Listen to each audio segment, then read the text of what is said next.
UFC 316. შონ ომალი ხელახლა დაუპირისპირდება მერაბ დვალიშვილს, ხოლო co-main event-ზე კეილა ჰერისონა ჯულიანა პენიას შეხვდება.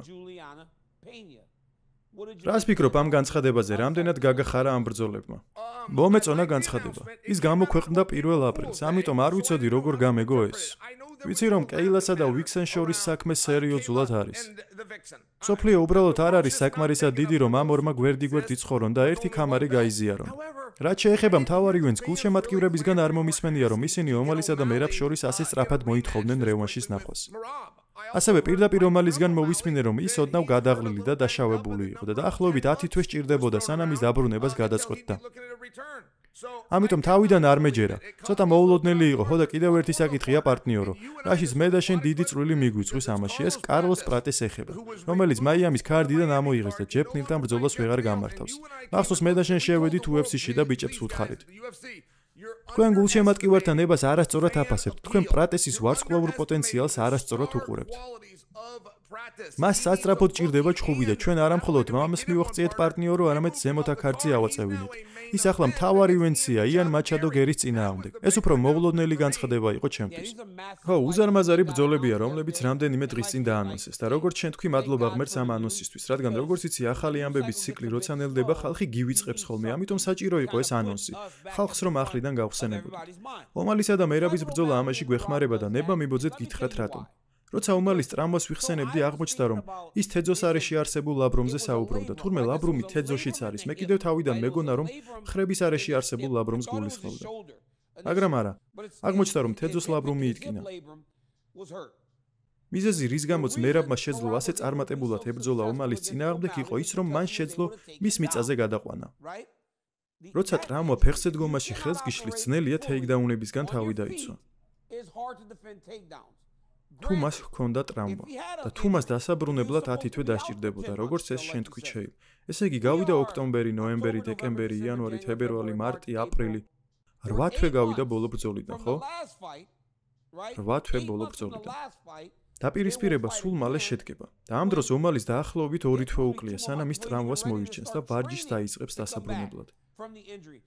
ჩემთვის ეს ცოტა შემაწუხებელია, რადგან თითქოს ჩანს, რომ შონ ომალის აღფრთოვანება და მისი ენთუზიაზმი, რომ კამარი დაიბრუნოს, შესაძლოა აიძულებდეს მას თქვას. მე ახლა მინდა მერაბთან ჩხუბი. მაგრამ აი რა ხდება ჩეი. მერაბს ნებისმიერთან შეეძლო ბრძოლა და ალბათ ფავორიტის იქნებოდა ამ დივიზიონში ყველას წინააღმდეგ. ომალის კი საკმარისი დრო ექნებოდა მოცდისთვის, მაგრამ მე მესმის, რომ იგი სუპერსუბუქი წონის დივიზიონის ვარსკვლავია და გინდა რომ ქარდის თავში იყოს და დიახ, მიხარია რომ ეს ბრძოლა გაიმართება, თუმცა მაქვს რამდენიმე კითხვა. მათგან ერთ-ერთი არის ის, თუ როგორ დაიცავს ომალი ჭიდაობისგან თავს, ან ივარჯიშებს ჭიდაობაში, როცა ჯერ კიდევ არ არის გამოჯამრთელებული თეძოს ტრამვისგან, რამაც ჩემპიონობა დააკარგვინა სექტემბერში. დენიელ, როცა რევანშზე მივდივართ, ყველა ჩართული პირი უნდა იყოს მზად, უპასუხოს ერთსა და იმავე კითხვას. სასიხარულო ამბავი ისაა, რომ არ არსებობს არასწორი პასუხი, მთავარია გქონდეს პასუხი. და ეს პასუხი უბრალოდ არის რა იქნება განსხვავებული შემდეგ ჯერზე. ბევრი რამ იქნება განსხვავებული შემდეგ ჯერზე პარტნიორო. თუ წინა ბრძოლას გადავხედავთ, როცა ეს ორი ერთმანეთს სფეროში შეხვდნენ. 99% მედიის მხარდაჭერა, პიარის ძალისხმევა და მარკეტინგი ომალის გაკეთებული იყო. ბევრს არ სჯეროდა, რომ მერაბს იქ ყოფნა ეკუთვნოდა. ბევრს არ სჯეროდა, რომ მერაბს ოდესმე შეეძლო სფეროს მსგავსი ქარდის სათავეში მოხვედრა, ომალის რომ არ დაპირისპირებოდა და ვფიქრობ ეს მართალიცაა. და მთელი ზეწოლა იმ დროს შონზე იყო. სხვათა შორის იცი რა მოხდებოდა თუ ის გაიმარჯვებდა?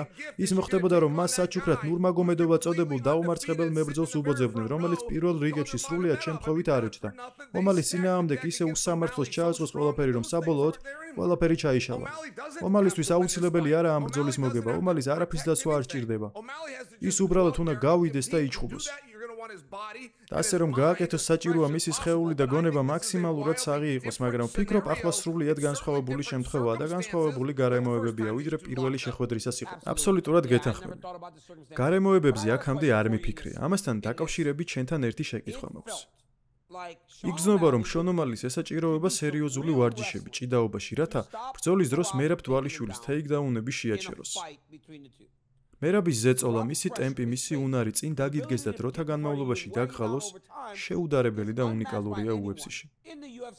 ამიტომ ვფიქრობდი ჩეილ, რომ ომალის დასჭირდება ჭიდაობის ფეხსაცმლის ჩაცმა. სრულფასოვან ჭიდაობის დარბაზში შესვლა და ყველა იმ შუალედური მომენტების სწავლა. ის რაღაცეები მე და შენ რომ ვისწავლეთ ჭიდაობაში, როცა 7-8-11 წლისები ვიყავით, ჩვენ გვეხმარებოდა დროთა განმავლობაში, როცა ვიზრდებოდით. სხვა ბიჭებთან, რომლებიც კარგი მოჭიდავეები და კარგი სპორტსმენები არიან. ზოგჯერ ისინი იბნევიან ამ გარდამავალ მომენტში, ხო? მერაბი არ იბნევა. რადგან მას ჭიდაობა გაეკება. ასე რომ მიუხედავად იმისა, ომალი დროდადრო იცავდა თუ არა თავდაპირველ თეიქდაუნებს, მეორე, მესამე და მეოთხე ნაბიჯზე მერაბი უსწრებდა მას და შემდეგ ახერხებდა მის მიწაზე გადაყვანას. თუ ის 6 თვის განმავლობაში შესაძლოა 8 თვის განმავლობაშიც კი ჩეილ ჭიდაობის დარბაზში არ შევა, რათა სუფთა ჭიდაობაზე იმუშაოს, ფიქრობ სხვა შედეგს გამოიღებს, რადგან ძირითადად ის იმავე უნარებით შეხვდება მას, რაც პირველ ჯერზე ჰქონდა. შესანიშნავი ანალიზი იყო, სასიამოვნო მოსასმენი იყო ნამდვილად. მოკლედ რომ თქვათ, კი ასეა. მოკლედ მიუხედავად იმისა, რომ მასზე დომინირებდნენ და ჭიდაობაში აჯობეს, მე 3 პოზიცია გამოვყავი. 2 ძლიერი, შემდეგ ის ანდერჰუკი იქნება მესამე. მეოთხეს ვერ პოულობ, თუნდაც სუსტი იყოს, მეხუთე კი საერთოდ არ არსებობს. მას აქვს 2 ძლიერი პოზიცია. თუ მას შეუძლია იპოვოს მწვრთნელი, რომელიც ამ პოზიციებს გამოყოფს, ვინმე დენიელ კორმიეს მსგავსი მენტალიტეტით, რომელიც აკადან არის მაგალითად, დიახ, ვფიქრობ, 1 საათში მას შეუძლია ერთი პოზიციის გამოსწორება. მეორე დღეს მოდის და კიდევ 1 საათში მეორე პოზიციასაც გამოასწორებს. პრობლემა ისაა, შეუძლიათ თუ არა სპორტსმენებს ამის გაკეთება.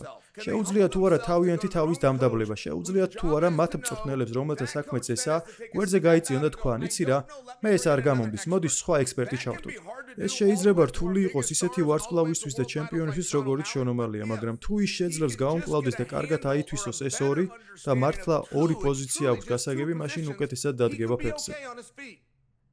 იცი, არის ასეთი გუნდი სახელად ვალიანტ პრეპი, რომელსაც ერიკ ლარკინი და ანხელ სეხუდო მართავენ. იქაც შეუძლია ეს დახვეწოს. იცი რა არის ყველაზე გიჟური? ვიცი რომ არასდროს მოხდება, იმიტომ რომ ერთმანეთს ვერ იტანენ, მაგრამ თუ მართლა უნდა ამ დონეზე ჭიდაობის გაგება, ჯანდაბა, ჰენრი სეხუდო ფენიქსშია. ვიცი რომ ერთმანეთს ვერ იტანენ, მაგრამ რამდენად დიდია შენი მიზნები და რამდენად ერთგული ხარ მათ მიმართ, რომ შეძლო ამ შუღლის გვერდზე გადადება, რადგან დღის ბოლოს შონომალი ჯერ კიდევ იბრძვის მსოფლიო ტიტულისთვის. ჰენრი სეხუდოს ამ დონეზე ბრძოლის დღეები იგი როგორც ჩანს უკვე წასული, ასე რომ თითქოს შეუძლიათ ეს დაპირისპირება გვერდით გადადონ. მე რომ ვიყო შონომალი ან მისი გუნდის წევრი, ვეცდებოდი ამ ბიჭებთან დაკავშირებას, რათა დავრწმუნებულიყავი, რომ მზად ვიქნებოდი მერაბთან დაპირისპირებისას. ბუნებრივია მომწოს როგორც ფიქრობ, თუ ასე ახლოს ხართ ერთმანეთთან და ერთნაირი მიზნები და ოცნებები გაქვთ, რატომ არ გაერთიანდებით? მე ამას ვიზავდი, მე აუცილებლად დავრეკავდი. თუ ეგ კამარი მართლა ძალიან გინდა, ყველაფერი გვერდზე უნდა გადადო და შეეცადო ყველა შესაძლო გზას მიმართო, რათა იგი მოიპოვო. ჩეილ მან თქვა, რომ აღარ დადის კლუბებში, თქვა, რომ სოციალურ მედიას თავი დაანება, რომ აღარ ეწევა, რომ აღარ თამაშობს თამაშებს. შონომალიმ თქვა, რომ ის აპირებს ყველაფრის აღმოფხვრას. ჰეი, ეს ჩვენ აზრს ამყარებს. ის მზადაა მსხვერპლის გაღებაზე, ხო? უდიდესი მსხვერპლი ალბათ 20 მილის მოშორებითაა იმ ბიჭებთან, რომლებზეც ახლა საუბრობდით, მაგრამ როგორც ჩანს, ის ყველაფერს გვერდზედებს. გჯერა შონომალის, ექნება თუ არა მნიშვნელობა ამას, რადგან როგორც იცი, ჩეილ მან ეს ყველაფერი ადრეც გააკეთა და მსოფლიო ჩემპიონი გახდა. რა თქმა უნდა მჯერა შონომალის, რა თქმა უნდა მჯერა, თუმცა ვარ თუ არა სკეპტიკურად განწყობილი, ეს უფრო ენდე, მაგრამ გადაამოწმეს სიტუაცია. სულაც არ არის შემთხვევითი 2 კვირის წინ ლას-ვეგასში ვნახე, როცა Ultimate Fighter-ს ვიღებდით და ვემზადებოდით, რომ დენიელ კორმიეს იმედები დამენგრია. როცა შონი ვნახე, მართლა კარგად გამოიყურებოდა, ჩავეხუტე ისე როგორც მოჭიდავეები ეხოვიან ერთმანეთს, თან ხელი ჩამომისრიალა და ფაქტობრივად ჩხრეკა გამომივიდა. ქვასავით მაგარი იყო, ტრაპეციის კუნთები, მხრები, მკლავები, ყველაფერი ადგილზე ჰქონდა, მაშინ გავიფიქრე, შენ ვარჯიშობ. მე მის პოდკასტს თვალს ვადევნებ, არ უნდა ხალხმა იფიქროს, რომ ის ვარჯიშობს, უნდა თავი ტრამვირებულად ან ნაკლებად აქტიურად წარმოაჩინოს, მაგრამ როცა შევეხე, მივხვდი, რომ ის ვარჯიშობდა. საზოგადო ღონისძიებას ესწრებოდა ერთ ადგილას, თავის ტრენერთან ერთად. როცა სპორტსმენი იწყებს მწვრთნელთან ერთად მოგზაურობას, ეს უკვე ვარჯიშის სხვა დონეა. მე კი უბრალოდ ვაკვირდებოდი და ვფიქრობ, რომ ნამდვილად სერიოზულადაა კონცენტრირებული. მომეწონა შენი ნათქვამი, რომ შეუძლია ისეთ ფორმაში იყოს, როგორციც თავად უნდა. მას აქვს 2-3 პოზიცია, განსაკუთრებით გრეპლინგში დასახვეცი. თუ ის ამ 3 პოზიციის გამოსწორებას ვერ შეძლებს, მაშინ სფეროს კარდი თავიდან განმეორდება.